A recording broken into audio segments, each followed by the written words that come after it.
My name is Petra Dieter. I am from the Victim to Hero Institute.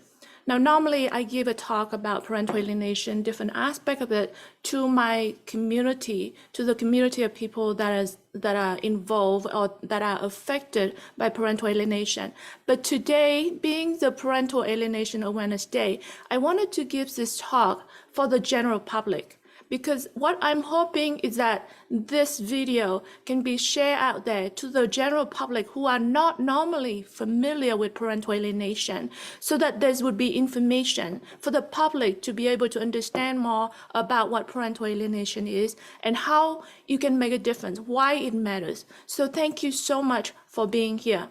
For people that don't know me, like I said, my name is Petra Dieter. I am an adult child of parental alienation. Now, for people that don't know what parental alienation is what happens when a parent or a step-parent or someone who manipulates or brainwash or potentially prevent a child from having a relationship with a parent. Now, this usually happens in a divorce or a separation, but it doesn't have to be.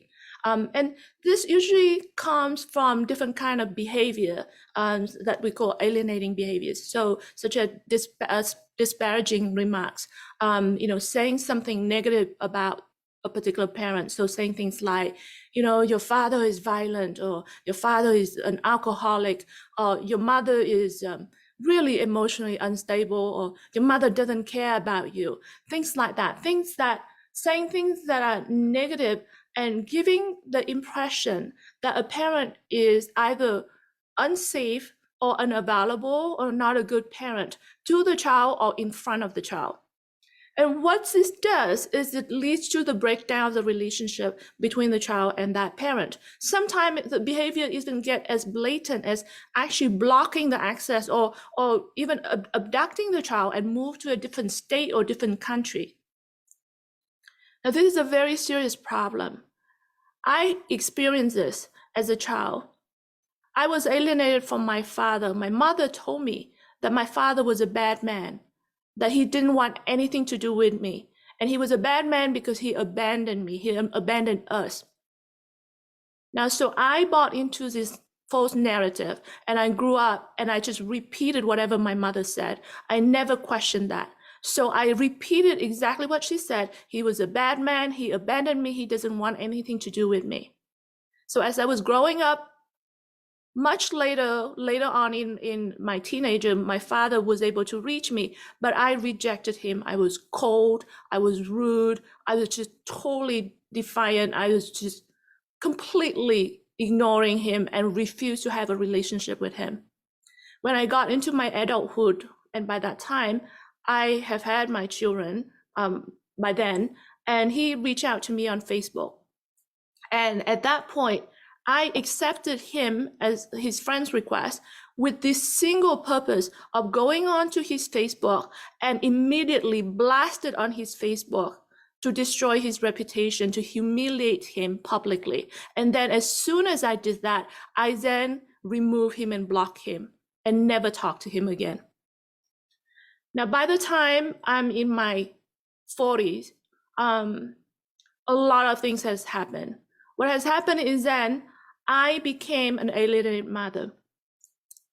And as I was going through this process and trying to understand what was going on with me, one of my relatives reached out to me and said, I can't hold it any longer. Your mother did everything she could to prevent you from having a relationship with your father. I want to talk to you.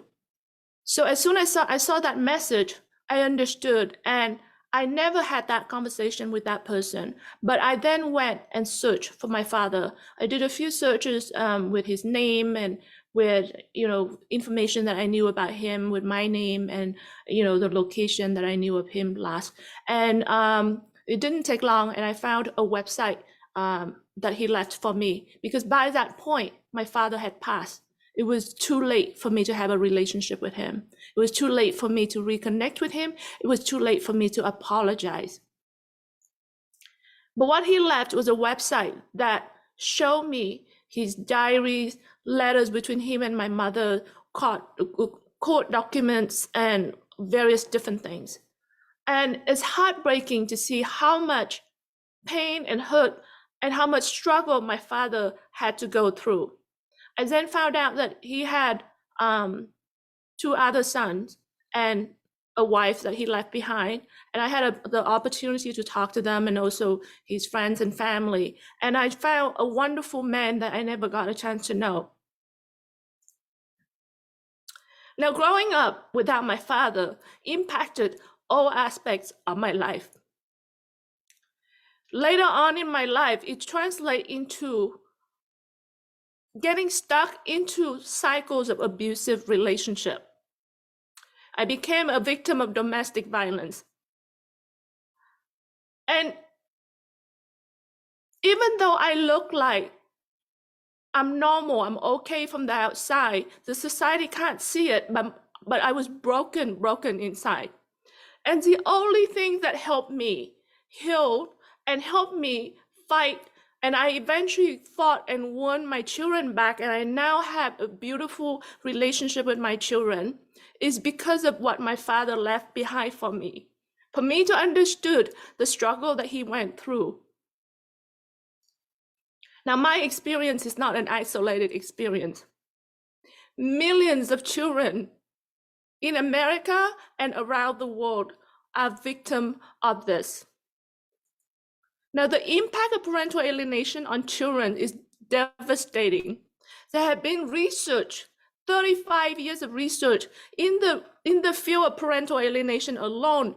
And way before that, and along with that, is research into adverse childhood experience that's done by the CDC. There's many other studies funded by the government, the NIH, the National Health Institute. The research into children of divorce, research into developmental trauma and things like that. There's many kind of research that show the same outcome, is that when children experience this kind of trauma, growing up in an environment that's full of conflict between parents, where children are being put in the middle of parental conflict, when children are being used as weapon against an ex-partner, an ex-spouse, that kind of situation leaves devastating impact on the children. Not just psychological impact, but it also manifests into physical illnesses and condition that's devastating. And these children, the fact that they never get to fully develop healthy, it translates into a very significant cost to society. There's a study by the University of Colorado that estimated that over 3.9 million children in America alone that are victims of moderate to severe alienation. Like I said, unfortunately, parental alienation is a worldwide problem. It doesn't discriminate. It doesn't matter if you are well educated, if you are poor, if you are rich, if you are homeless, if you are any color, if you are any gender. It can hit anybody. So the impact, it's such a severe problem, and it's such a widespread problem. This is a public crisis. It's a public health crisis. Why are we going through this problem? Because the system is broken. I mean, I talk about the experience of what the parents are going through, of the children that are going through, but I haven't even touched on what the alienated parents are going through. It's just traumatic. It's a multi-level systematic attack on the alienated parents. Because what happened is they are dealing with this divorce or separation with somebody that they once thought that they was gonna have a life with. And then this person or somebody around that, it could be parent or it could be step-parent or friends or family, perpetrates this alienation campaign. So there's campaign of denigration, there's gaslighting, there's projection, there's all sort of psychological abuse, and then sometimes even physical abuse. So there's direct attack from the alienators. And then on top of that, you get the rejection of the children, because the children Not just sometimes they cold, rude, distant. Sometimes they downright reject and refuse to see you. And then sometimes they spying on you because they participate in the campaign of alienation by the alienator. So they sometimes will spy to get information to then feed it back to the alienator. Sometimes the children will participate in the campaign of false allegations. So alienator, this is unfortunately, a very effective tool for alienators, is that sometimes they will come up, and actually quite often, they will come up with a lot of false allegation because they wanted to create this sense that the alienated parents are dangerous, that unsafe or unavailable. So they would come up with all these type of outrageous allegation, including physical abuse, sexual abuse, neglect, crazy stuff. And then then the situation when they can't really attack the alienated parent, for example, if that particular parent has such a great reputation that they can't attack that parent directly, they will attack people around that. So for example, if a mother is an alienated mother and then have a new partner, they will then put false allegation on the mother's partner, saying that the partner maybe have caused sexual abuse on the children. And it's not just it doesn't have to be a mother, even the father, having a new partner, the same thing. Or sometimes it's the alienated parents' family or friends, and then they use that kind of excuse to take the children away, and then employing the court system to take the children away using this false allegation. So the targeted parents are being attacked directly by the alienators, and then by the children, and then on top of that, they're being dragged through the court system. The system failed them. They get to go through just dragging out, just court cases after court cases, and they're spending so much money, they go broke, they go homeless. And then it's not even finished. On top of that, alienators doesn't do this alone. Not only they recruit the children, they recruit families and friends that they throw in mudsliding campaign against the alienated parents. So then these people turn into flying monkeys. So the community that was around the alienated parents now suddenly turn around and attack the targeted parents. Sometimes it's including people at work. So then they end up losing their job because of these false allegations. They're losing their friends, they're losing family. And sometimes family because they wanted to have a chance to see the children. So they actually take side with the alienators and then participate in the alienation, just in a chance that they can negotiate with a terrorist, basically, so that they can still have some kind of contact with the children. It's horrible that the targeted parents being thrown under the bus and being targeted from all angles. And there's such a lack of public awareness that targeted parents, when they look at this, it's so traumatic, it's so overwhelming. They never heard of this before, so they don't know what they're looking at. They have no idea what they experiencing, and because it's so outrageous, they can't talk to anyone because it's really, the truth is stranger than fiction. Because when they talk about this to people think that they're just making this up. It's so crazy, nobody would believe them. People will tend to have, society has this tendency of victim blaming. So when an alienated mother or an alienated father talk to someone about their situation, instantly people will go, oh, you must have done something bad. It's children don't just reject you, things like that. It's that victim blaming. So really, victims are being re-victimized on top of that. So these parents, because it's such a lack of public awareness, they don't know what to look for, where to look for, and there's really no resources for parents, for alienated parents. So they have this sense of isolation. They feel like they are the only one that experiences. They have nowhere to turn to. It's helpless, it's hopeless. And in the meanwhile, the children are being taken from a loving, available, fit parent and being left with an abusive parent. The children are being brainwashed and putting through all of this And let me tell you this, as an alienated child, even though I repeated this false narrative and I said all these things about my father, deep inside, I was longing for him. I was desperate wanted him. And the same with these alienated children. We are all trapped in this prison that we can't speak out. Some of us understand that something is wrong, but we don't know what is wrong. Some of us don't even know what is wrong. We never ask to divorce one of our parents. We were forced to. Because why? My mother was the only person. I was a little child. If I go against her, who's gonna take care of me?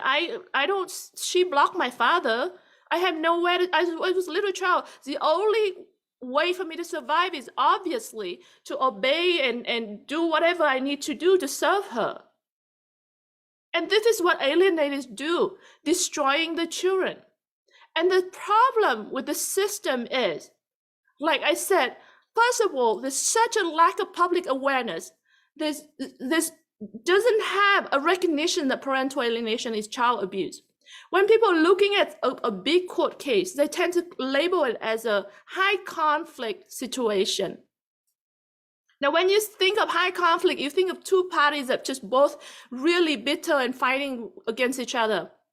But really in alienation, a lot of the time, it's one party that perpetrates the abuse and the other person just have to react and respond to it. And there's no choice. Because what choice do you have? You can't give up your children, so you continue to go through the court system and continue to fight. You have no choice.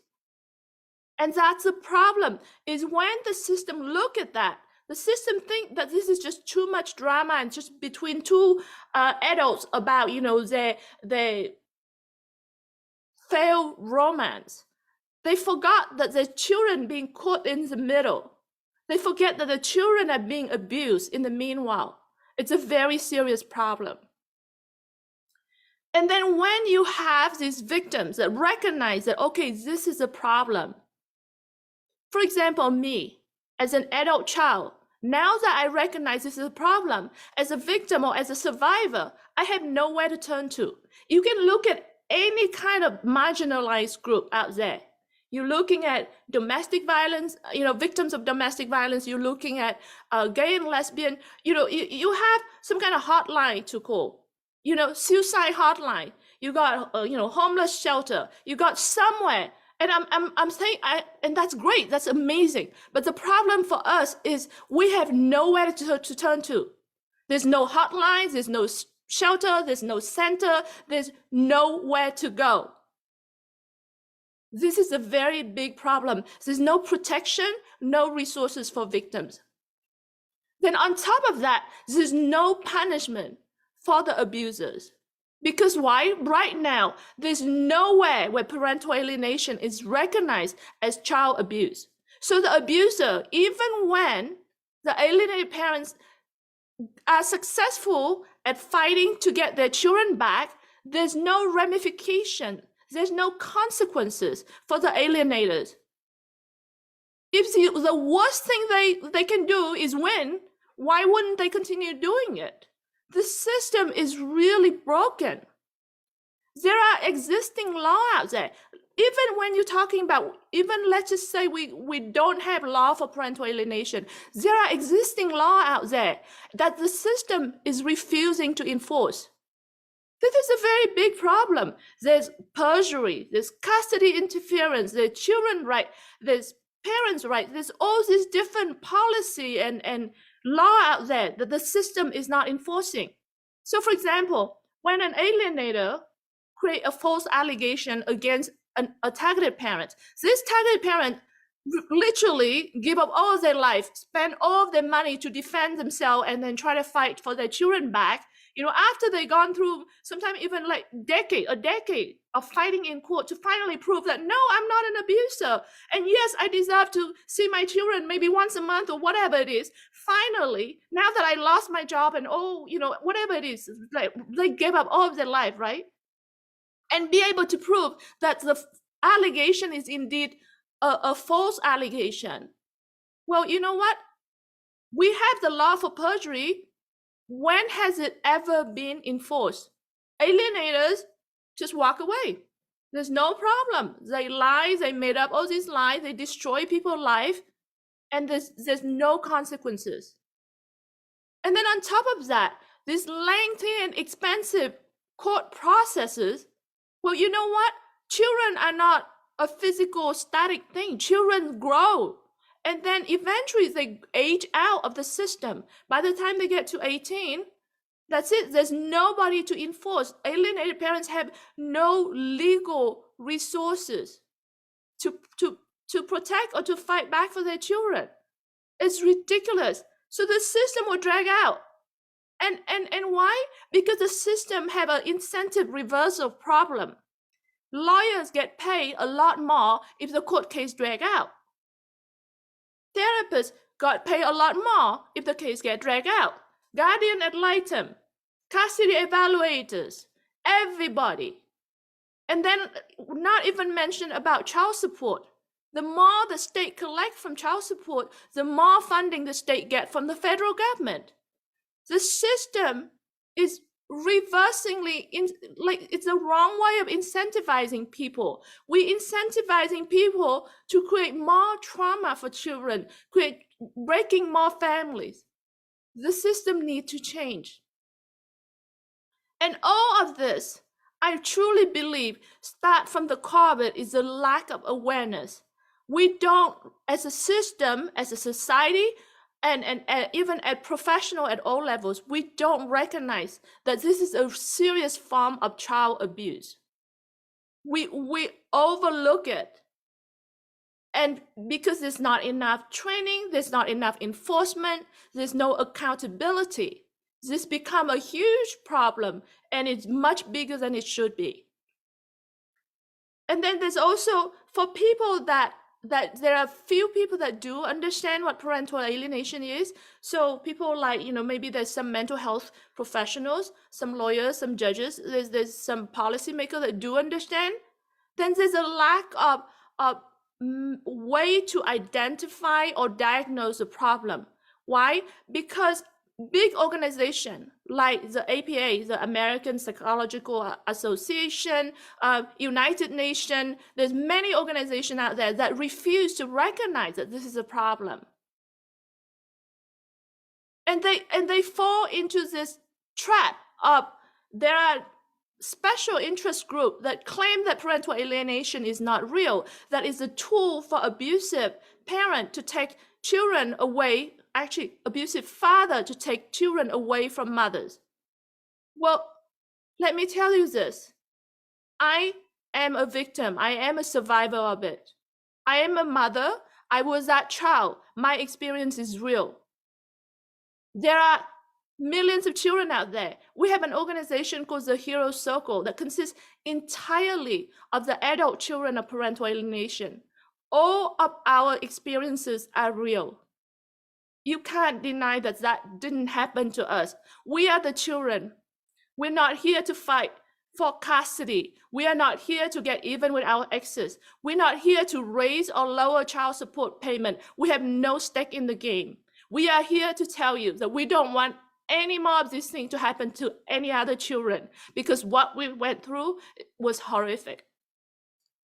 So stop denying that this problem is real. There are challenges, just like any other kind of problem, but denying that this problem is real is the first problem. We need to recognize that this is real and then figure out ways to how to solve this properly. And our society has this gender bias. When we're looking at a father, we tend to think that, when a father being accused of being abusive, people tend to buy into it very quickly. Or when a mother being claimed of being, mentally unstable, people buy into that kind of accusation very easily, because we have this gender bias in our society, and that's also a problem. And I'm not even talking about corruption, because really, I don't want to go into that, but really, you can't deny that it does happen. And when it does, it's horrible. Today is Parental Alienation Awareness Day. So what I did is we went on to our community at victimtohero.com, Victim to Hero Facebook page, and we asked our community, what is your message to the world? And I wanted to go through and read some of these messages. I won't be able to read all of them, but I would like to read some of it to share with you. And if you want to read more of it, please go to our Facebook page, Victim to Hero, and you'll see it. But for example, Fernando said, wake up. Christian said, stop accepting rejection of a parent at a face value. Look for the reason the child is resisting. And to targeted family members, stay strong, stable, and sending love. Casey said, the alienated parent is a child abuser. The child or the children need to be removed from that abuser. Alienation needs to be recognized to be as a crime. Elle said, having dealt with the ignorant morons of the 16th Circuit Court and having listened to their absolute claims for the need for legal wiggle room and the right to translate the law, I can only hope that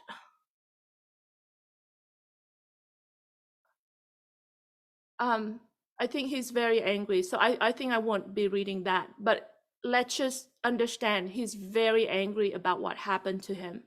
Carrie said, parental alienation does not discriminate. This is exactly what I said earlier. It can happen to anybody. It can happen to a father or a mother. It can happen to a very wealthy family or a very poor family. It can happen to you in America or any corner of the world. It can happen to really, there's no discrimination, unfortunately, and it's very widespread. Jessica said, I was an alienated child. I am free and reunited. So that was a positive message. Sam said, it's real and it's unfortunate. Take care of yourself mentally. George said, children need a voice just like adults. Stop and listen to the children. Actually, I want to comment on that. Now, sometimes the system will say, oh, we should listen to the children.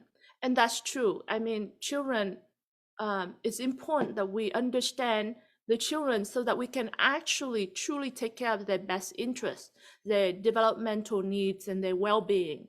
But in the situation of alienation, it's risky. It takes somebody that truly experienced, because children have been brainwashed.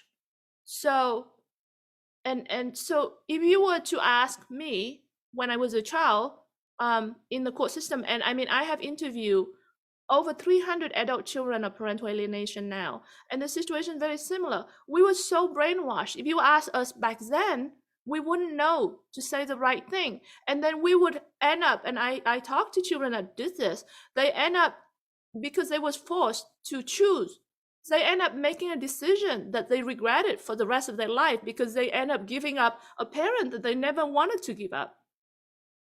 So it's important to make sure that we get what is right for the children. But in terms of the children's voice, we have to get a way of figuring out if we are truly listening to the children, or if we are simply listening to the abuser through the children's voice.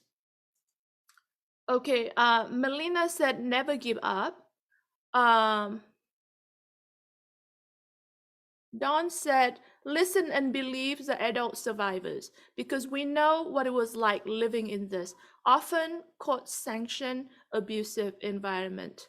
Yeah, that's something that Dawn said is so true, because this is also a very common problem. And Dawn, by the way, is a survivor, an adult survivor. She eventually found her dad and reunited with her dad, but really it took all of her life essentially in that toxic abusive environment, the same as I was.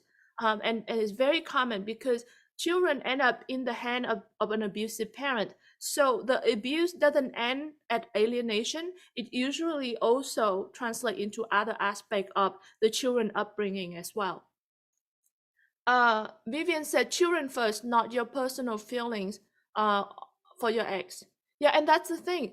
Alienators have such a malicious intent because they are so focused on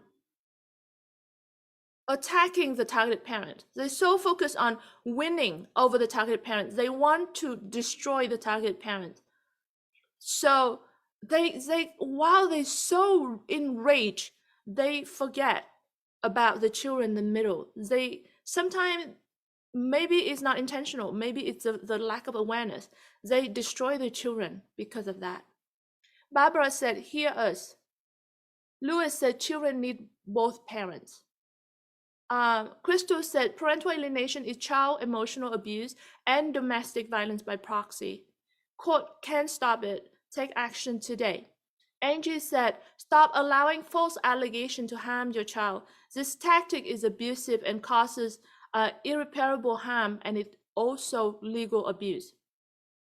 Jennifer said, this happens to both genders just as often. Colette said, children need and have a right to both parents. Nihan said, don't support parental alienators. Children need both loving parents. Scott said, never let anyone steal your joy. Stop the gaslighting. Miranda said, bloodline abduction, kidnapping of council units for the land. I'm not sure what that means. I'm sorry. I think that's not quite relevant, or maybe I misunderstand that. Mary said, put children first. Terry said, this needs to stop. So I won't be reading anymore, but you get the gist of it. This is a whole community of people that voicing essentially the same thing. This is a very serious problem, and it's the children that's the first people that suffer. We need to protect children. April is the Child Abuse Awareness Month. This is a perfect time for everyone to stop and listen to this, listen to these messages, listen to this story. It's really important. So how can you help? If you are someone in the position of a policymaker, or if you are a professional that have an influence in these sort of cases, whether you are a lawyer or mental health professional, a court order official in some way, please get educated in parental alienation. Please get informed. Please do the right thing for the children, because everything that you do have impact in our life for the rest of our life. So please do the best you can. Please, the thing with parental alienation is it's full of misinformation, and it's so counterintuitive. Because, for example, normally you would say that, well, you know, we should listen to children because children are innocent, right? So when a child rejects a parent, they would immediately assume, oh, that parent must be bad. And that's a problem, because that's the thing with parental alienation. It's very counterintuitive. A child will actually choose a parent that they know loves them. Why? Because that's the safe parent to reject. Because the other parent is going to punish them. The child needs both parents, but they know that the alienated parent is going to still always there, loving them unconditionally no matter what. So the safer thing is to reject that parent and then obey the one that is threatening. So really, it's a very complex, and it, like, on top of that, there's false allegation which makes it difficult to determine. But please, if you are in the position of a policymaker or a decision maker in any way, please get informed, and please help us define this as a form of child abuse.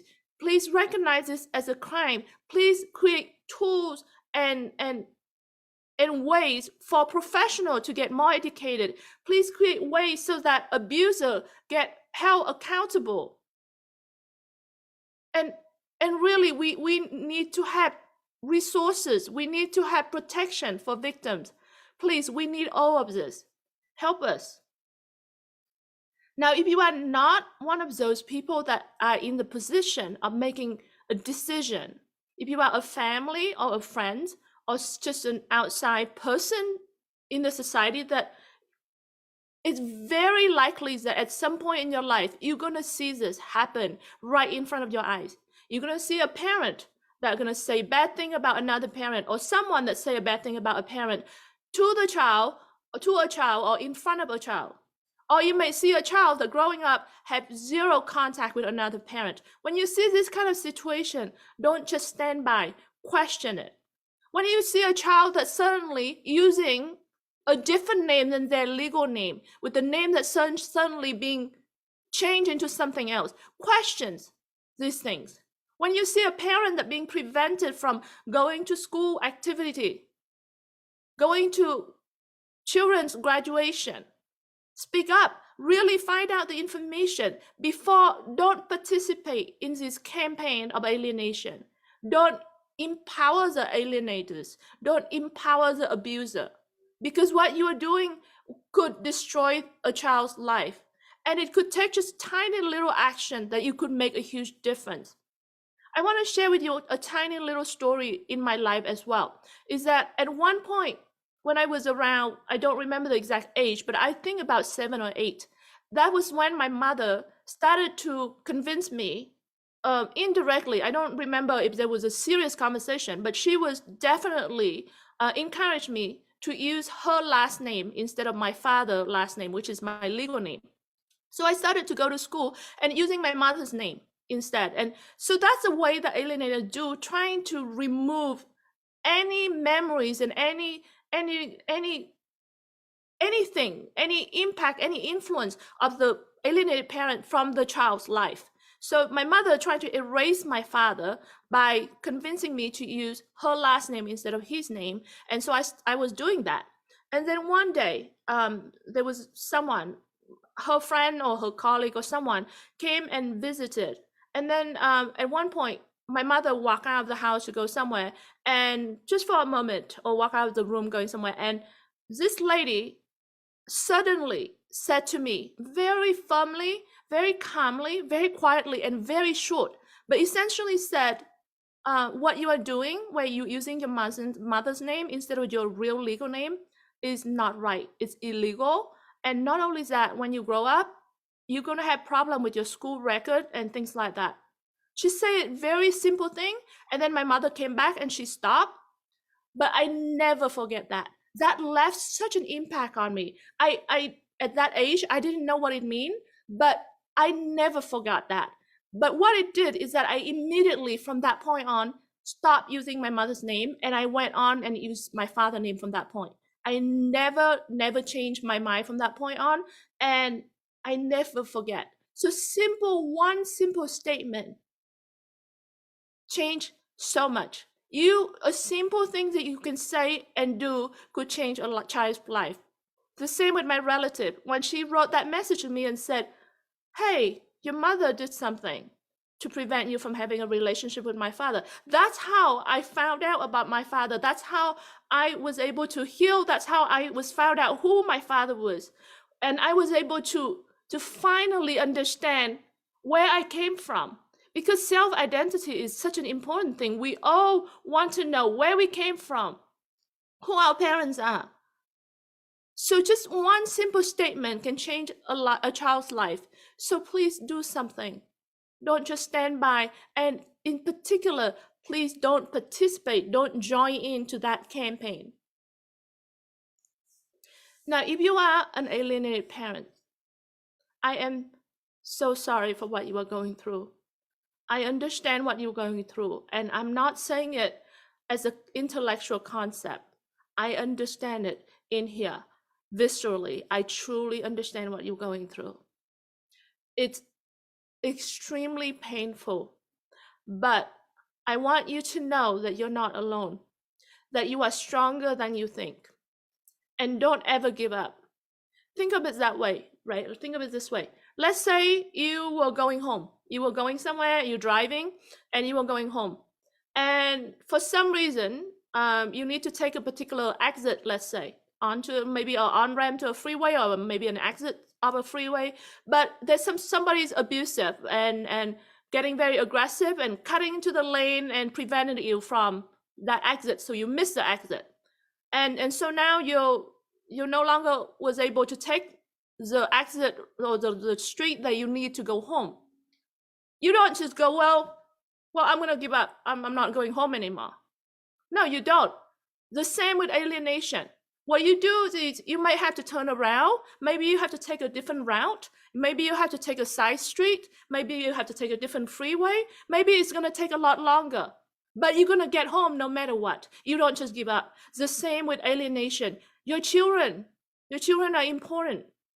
They need you. So you can't give up on your children. It's the same thing. It might take longer. You might have to take a different route. And yes, somebody really impacted your path to your children's life, but you have the choice and you have the power. Don't give up on that. It's just a matter of taking a different route, taking a different path, taking a bit longer, but don't give up on your children. They need you. So for Parental Alienation Awareness Day, actually, there have been a lot of different events and activities that have been going on, in the recent days and still going to be go on in the near future. I wanted to go through and identify some of those that we participated in, and also I wanted to take the opportunity to thank the people that helped with this. So I wanted to go through, and there's quite a lot of names that I also want to acknowledge, because these are the people that are in our community that help participate, but also some are in my team. And I wanted to thank everyone for making all of this happen, because these are all the different things that we as a community take action to raise awareness. And that's important, because when we take things in our hand, we are empowered. And even if we move the needle by a little, even though we may not feel that it makes a difference today, really it does. Eventually it will. The same thing with going to the gym. You don't just go to the gym once and then for 2 hours and then go home, look at the mirror and go, well, I don't see any change, let's just give up. It doesn't work that way. It's about going consistently and keep going and keep going. And maybe sometime you will lose track and not going to the gym for a day or two. But if you consistently trying to go and do it with the best intention and with the best effort that you could, eventually you're going to see the result. You're going to see the healthier you. So the same with this. We can't give up on this cause, because there's too many children out there that depend on this. Our society depend on this.